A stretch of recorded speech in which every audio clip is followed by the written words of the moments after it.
have something like that, a belt or a big long tube sock kind of thing can be a great substitution. So don't let that stop you. Don't let the equipment factor stop you.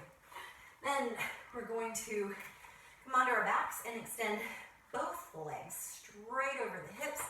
I'm going to glue my low back into the floor. And I'm also going to keep my elbows down so that I don't have a lot of upper body, upper back and neck stress. If I'm here, it's not going to help me out very much. It's going to be a little bit distracting and uncomfortable.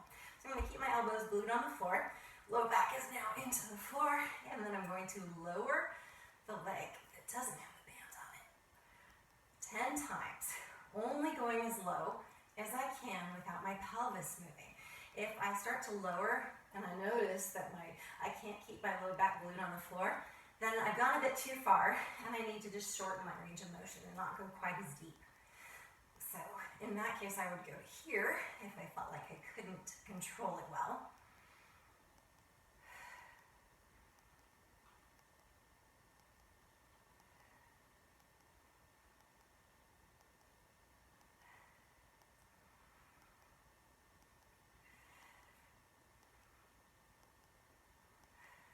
And then we switch legs.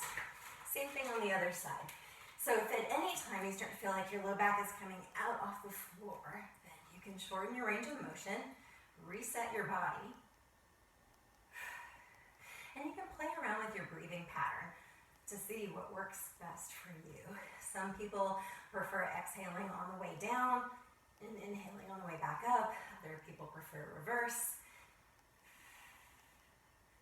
So you just kind of play around with what works for you. But the rule is, the golden rule is just keep your low back glued to the floor the whole time. So we're going to do 10 on each side of these guys. And then we're going to move directly into a side plank.